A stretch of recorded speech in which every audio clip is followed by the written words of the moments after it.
10 aja Lailatul Qadar Anda temukan selama hidup.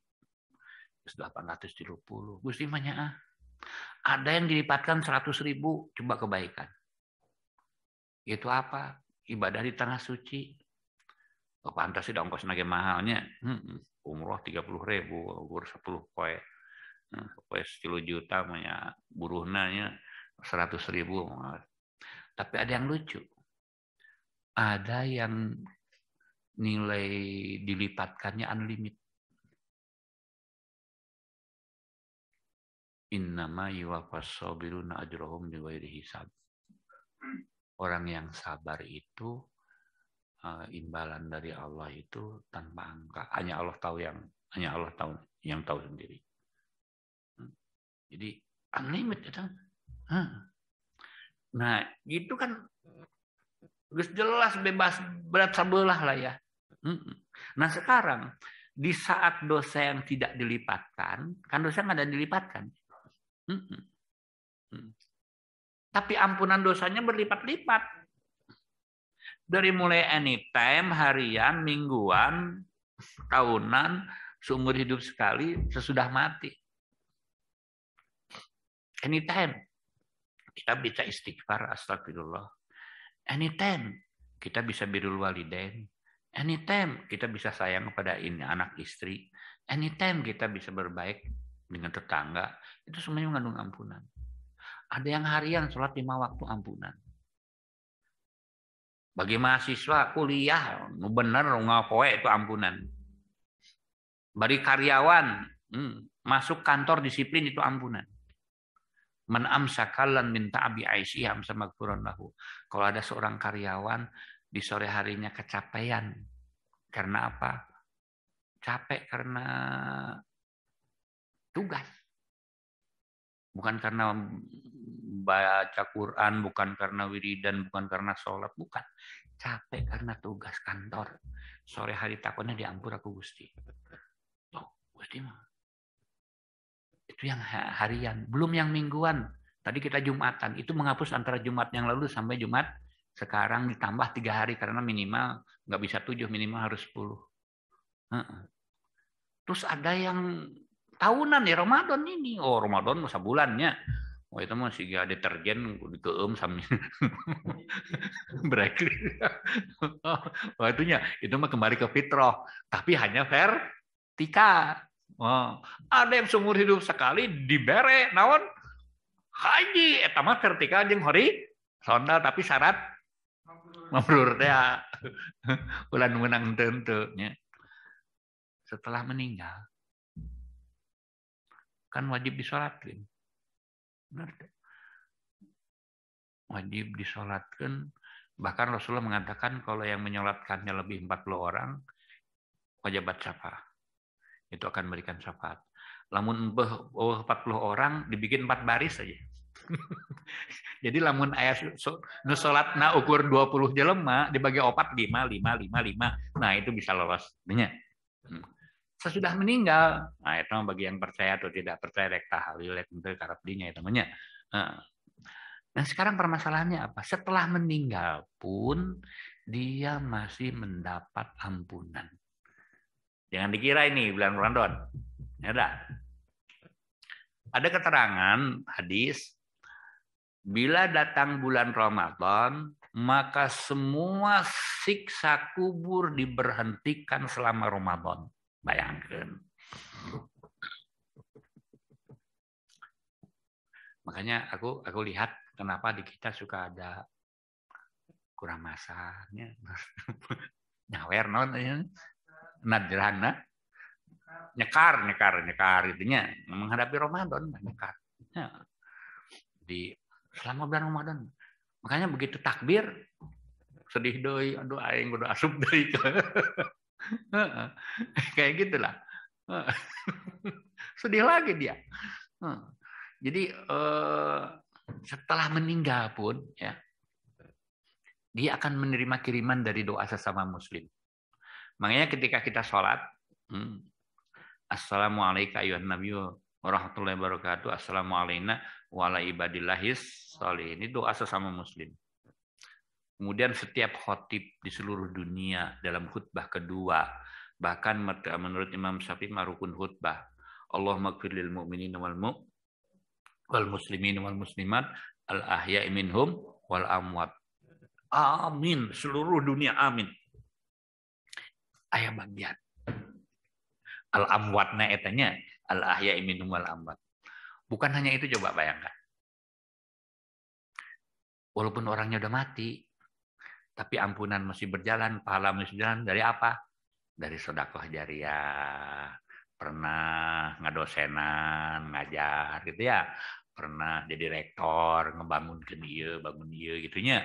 Itu jadi jariah. Dan saya kan sering mengatakan bahwa semoga Uniga ini jadi jariah orang-orang semua yang terlibat di dalamnya. Jadikanlah ini wahana kita jariah, wahana kita mendapatkan ampunan, wahana kita mendapatkan derajat yang tinggi di sisi Allah, wahana lah gitu ya.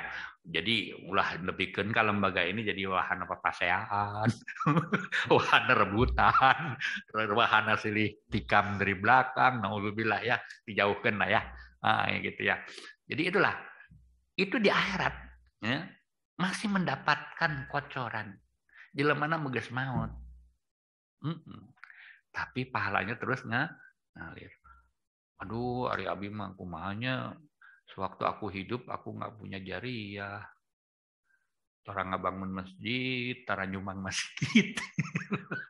Tara ngajar, tara iya kumaha tuh. Masih dibela sama Tuhan, coba bayangkan. Apa? Dibuka pintu syafaat. Nanti setiap orang yang sudah dapat tiket surga, sebelum masuk surga itu nggak boleh dulu masuk surga kecuali menolong orang yang memberikan syafaat. Karena setiap orang yang dapat tiket surga nanti dikasih kuota, dan kuota pulsanya. Kamu bisa menyelamatkan 10 orang, kamu 20, kamu 100, kamu 1000, kamu 1.000.000, kumaha kapasitas di mana. Gusti aku jadi Tuhan tuh apa? Mereh hayang nyelamatkan jelema teh berlapis-lapis gitulah ya. Tapi semuanya argumentatif, Gusti mah rapi. Dosa gawa ya henteu. Mun ceuk urang mah yang namanya Tuhan kan bisa wae nya kun fayakuna selamat gitunya. Tapi enggak, Tuhan mah semuanya argumentatif. Prosedural gitu lah. Aya aturan mainnya jelas, juklak juknisna jelas gitunya. Oke lah. Ada orang nih, dia udah dapat tiket surga. Mau masuk kan nggak boleh, harus ini dulu. Menolong dulu kan ya. Boga jatah 100. Yang didahulukan wajarlah keluarga ya. Keluarga, anak, inju, naon gitunya. Entak salah satu salah satu faktor yang jadi pertimbangan kalau kita rek ngawinkeun budak tinggal turunan lah itunya. Karena itu faktornya ke sana nanti. Siapa tahu leluhurnya punya gitunya. Punya jatah nyelamatkeun gitunya. Tunjuk gitu. No. Yang aneh begini. Lain dulur. Lain terkenal, kesalahan lain nggak ada kaitan dengan tempat kerja dan apa, betah yang nyelamatkan. Kenapa kamu nyelamatin dia? Dia suatu saat aku lagi down, hancur-hancurnya, dialah yang menolong aku. Sekarang dia celaka, aku yang akan menolongnya. Tulungan dia asuk. Atau dia pernah menuntun aku rek nyebrang, aku sudah tua nggak bisa nyebrang, dipanguntunkeun ku manehna selamat. Atau dia pernah ziarah silaturahim padaku, tapi ramawa caus sasikat. Gitu tak? Jadi orang mata apal keadaan numanon bisa nyelamatkan orang tak?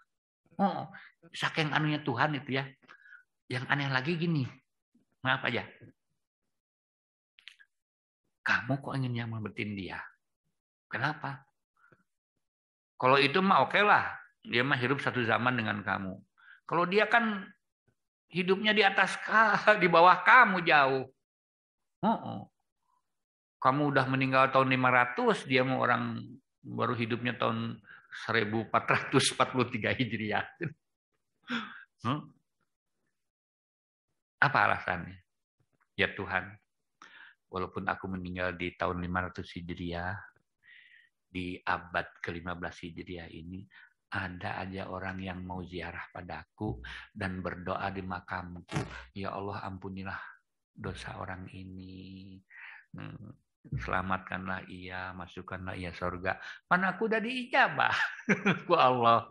Ayeuna nu ngadoakeun urang ge ditulungan ke urang gitu. Itu sebetulnya rahasia ziarahku kubur khususnya kepada para aulia kan gitu. Jadi itu memang fasilitas yang diberikan oleh Allah, saling tolong menolong. Oke lah, itu saling tolong menolong antar sama manusia ya. Tapi Tuhan nggak, istilahnya ini mah kayaknya kan dari awalnya juga yang memuliakan manusianya. Walaqad karramna bani Adam. Tadinya kan malaikat dan iblis kan diperintah sujud hormat. Yang nggak mau sujud kan dilaknat habis-habisan. Ya dah. Ini malaikat nih. Kamu kan dulu hormat sama manusia. Tak ayeuna aya tambahan tugas naon? Kudu mangmentakeun hampura keur jelema. Bayangkeun. Itu kan ada dalam Qur'annya. الذين يحملون العرش ومن حوله يسبحون بحمد ربهم ويؤمنون به ويستغفرون للذين آمنوا ربنا وسعت كل شيء رحمة وعلما فاغفر للذين تابوا واتبعوا سبيلك وقهم عذاب الجحيم ربنا وأدخلهم جنات عدن الذي وعدتهم ومن صلح من آبائهم وأزواجهم وذريتهم إنك أنت العزيز الحكيم وقهم السيئات ومن تق السيئات يومئذ فقد رحمته wadzalika huwal fawzul azim. Jadi malaikat itu bukan hanya memintakeun hampura. Jadi dongengna kieu nya. Kenapa malaikat sampai-sampai disuruh oleh Allah untuk minta ampunan bagi orang yang beriman? Kenapa? Karena riwayatnya begini. Ini yang saya pahami ya. Yang perkataan saya kan bisa diterima bisa enggak, maka keharti syukur untuk kajian gimana gitunya, harap dinya lah gitunya. Tidak menerima debat.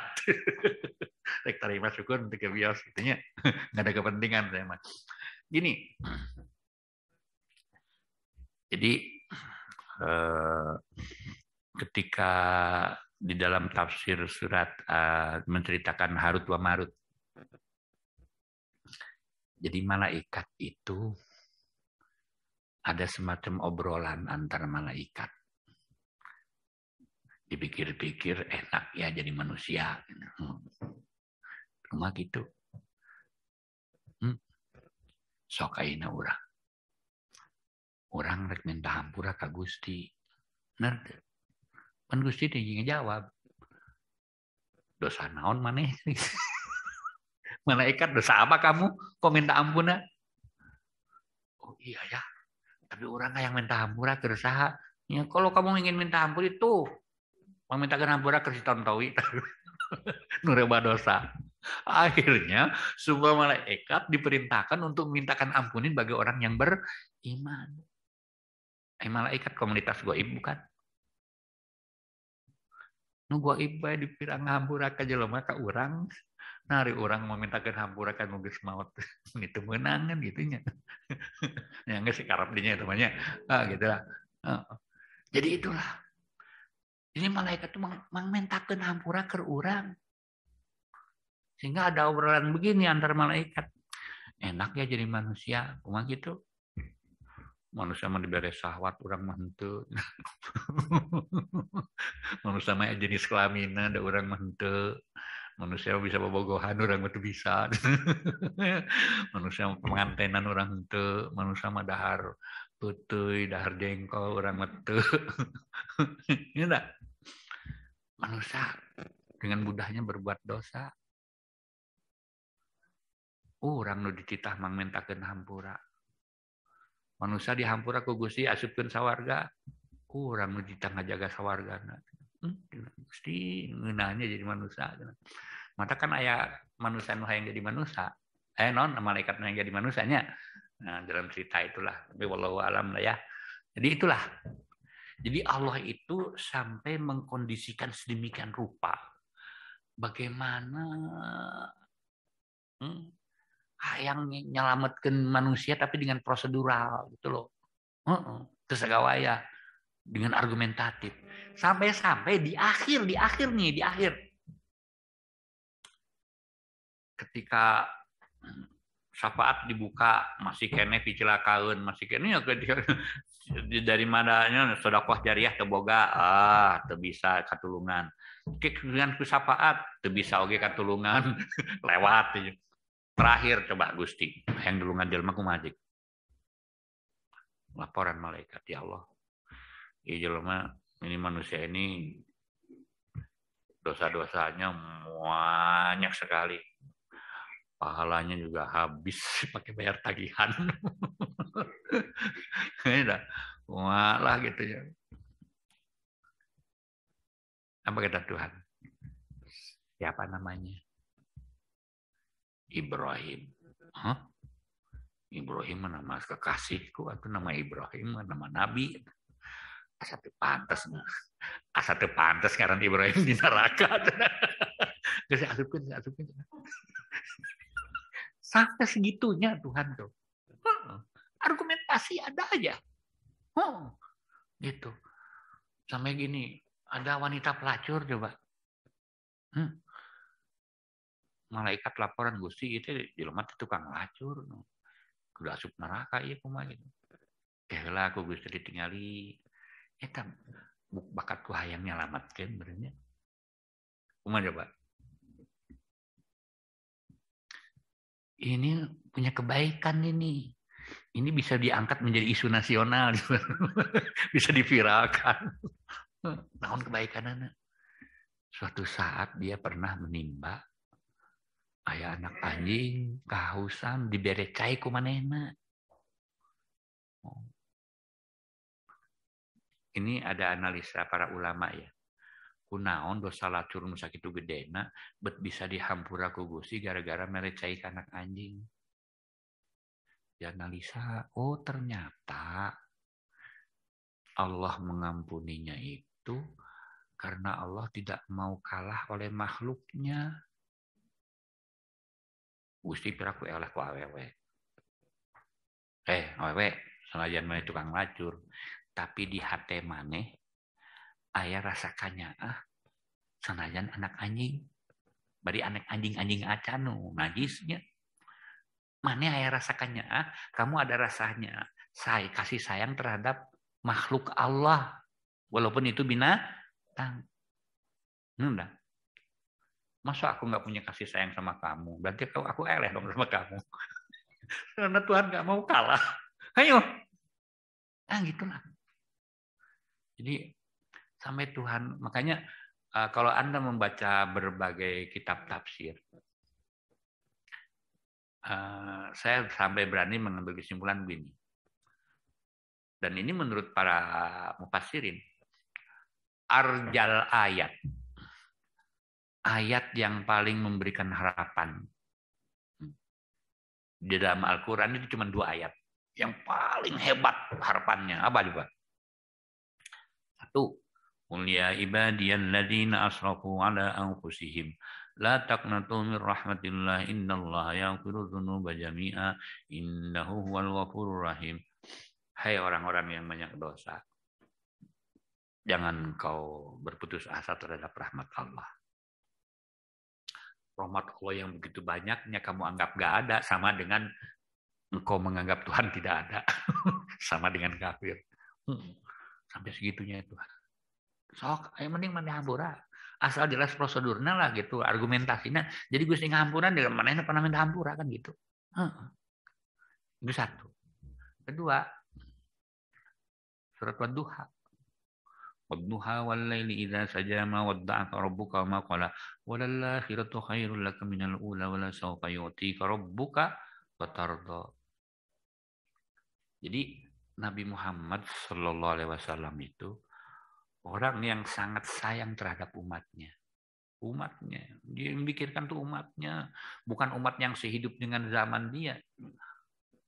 Oh, orangnya kepikiran lah. Coba dibahasa. Yang di zaman sekarang dia kepikiran. Nabi kumaha nyelametkeun anak. Seperti tadi kan. Allahumma in syi'ta ghafarta dzalim wa ataital madlumnya ya.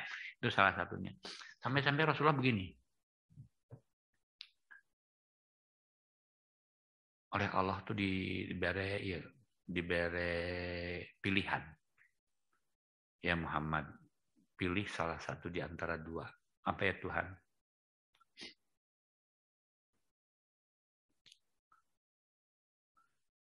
Satu, setengah dari umatmu masuk surga, setengah dari umatmu masuk neraka.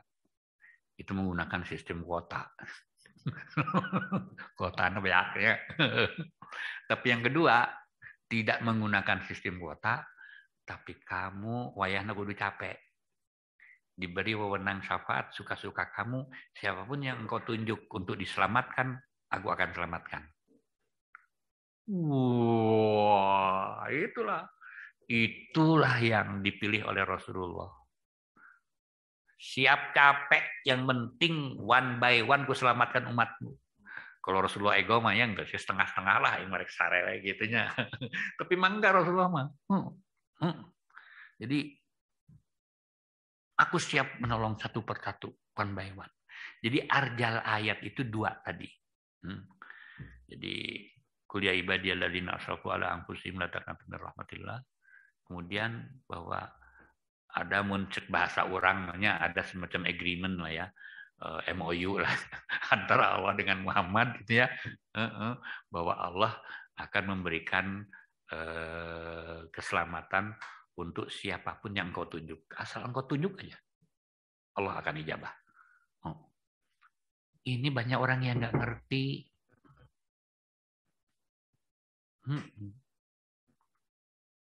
Makanya saya kadang-kadang heran ya. Kok ada orang mempermasalahkan Sayyidina Muhammad. Kok ada orang mempermasalahkan. Terus siapa Muhammad? Tuhan aja sampai begitu kok. Sampai memuliakan sekali. Bayangkan. Makhluk Tuhan yang paling mulia itu bukan di jenis malaikat, bukan di jenis yang lain, adanya di jenis manusia, yaitu Muhammad Sallallahu Alaihi Wasallam. Dan itu yang makanya posisi beliau itu yang namanya kalau kita adzan ya, Allahumma ati Muhammadan al-wasilah, berikanlah wasilah. Para sahabat nanya, apa itu wasilah? Wasilah adalah posisi yang tertinggi dan hanya untuk persis satu orang. Wa arju antakunali, beliau tawadu ya. Aku harap itu untuk aku. Itu apa? Siapapun yang kau tunjuk akan kuijabah. Itu wasilah namanya. Manfaatkan wasilah itu namanya tawasul. Tawasul itu memanfaatkan posisi wasilah. Wasilah, tawasul. Muncul orang mah rekomendasi. Nah, Rasulullah ke Allah itu syafaat. Jadi Allah membalasnya dengan ijabah gitu. Dan itu mah sudah aturan main. Kan ke orang dimanfaatkan aturan main iya sok atuh geder. Mulai di papaseaan urusan Sayyidina teh Sayyidina wae paseaan maneh mah. Aduh. Aduh. Ku Allah wae dimuliakeun ku urang. Ku Allah dibere jatah nyelametkeun ku urang teh dimanfaatkeun. Ku Allah diberi posisi wasilah ku nanti dimanfaatkan gitu ya. Manfaatkanlah. Kayak gitu. Makanya subhanallah. Makanya kembali lagi kepada puasa kita. Jadi puasa ini adalah dalam rangka merayakan turunnya Al-Qur'an dan haji, penutup Al-Qur'an, dan puasa dan haji ini dalam rangka rentetan. Rentetan schedule ampunan yang berskala.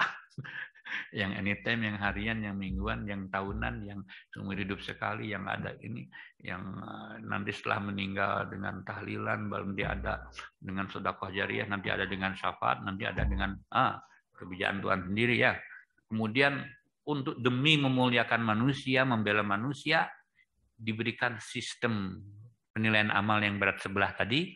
Kemudian bukan hanya itu, semua malaikat diperintahkan oleh Allah untuk mengmentakan hampura untuk manusia. Terakhir, setelah kita memahami itu semua, ternyata kebijakan-kebijakan itu hanya merupakan gambaran satu rahmat yang dikeluarkan oleh Allah di alam dunia. Bayangkan.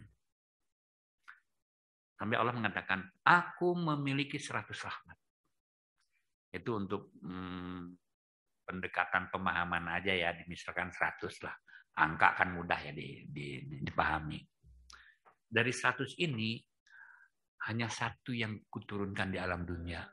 Bentuknya udah kayak tadi nih. Wah, pembelaan macam-macam. Itu baru satu.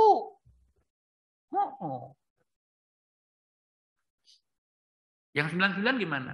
Yang 99 beserta yang satu di dunia ini, dia utus 100, nanti akan kubuka di akhirat khusus orang yang beriman.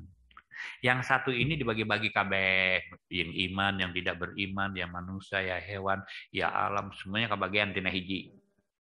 Tapi tina 100 utuh, itu hanya orang yang beriman.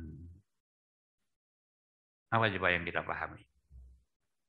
Artinya Allah Subhanahu wa Ta'ala sangat sayang terhadap manusia, sangat membela manusia, sangat ingin memuliakan manusia. Bahkan Khalilur Rahman diambil dari manusia, bahkan Habibur Rahman diambil dari manusia. Makhluk manusia yang termulia adalah dari manusia, makhluk Allah yang termulia dari manusia. Iya, tak? Jadi seperti itulah Allah Subhanahu wa Ta'ala menurunkan segala rahmatnya untuk kepentingan manusia. Iya. Nah, jadi kita kembali lagi, kita berpuasa ini adalah dalam rangka rentetan schedule ampunan. Yang tadi saya katakan puasa ini hanya bisa membersihkan yang vertikalnya, yang horizontalnya. Makanya yang horizontalnya ini kita harus terlibat, saling memaafkan, terutama nanti setelah Idul Fitri. Ada halal bihalal, syukur-syukur di urang macam ditambahannya, ayah mungahannya minta maaf, artinya mudah-mudahan puasa dilancarkan. Geus puasa juga sering minta maaf. Nah, itu bagus itu ya, untuk melengkapi. Jadi itulah apa yang saya pahami, itu baru dari satu sisi aja. Jadi bahwa puasa di bulan Ramadan ini merupakan satu event, salah satu schedule dari rentetan schedule yang begitu panjang, di mana Allah Subhanahu wa Ta'ala memuliakan manusia. Belum lagi kalau kita bahas dari segi filosofinya, nanti insya Allah lain kali juga dari segi mungkin ada kaitannya dengan kesehatan barangkali ya. Apalagi lah. Itu saja yang bisa saya sampaikan. Mudah-mudahan bisa dan mudah dipahami. Kesimpulannya mah gitu kaharti syukur untuk kajen gitu Berbahagialah orang yang merasa begitu dimuliakan oleh Allah dan dia menerima kemuliaan ini dari Allah dan dia sangat merespon, dan Allah paling suka melihat hambanya tobat, dan Allah paling suka melihat hambanya kembali kepada Allah, dan Allah akan selalu, dan Allah sudah baru mengeluarkan satu rahmat, yang utuh 100 nanti Allah siapkan untuk kalian. Sekian saja. Wassalamualaikum warahmatullahi wabarakatuh.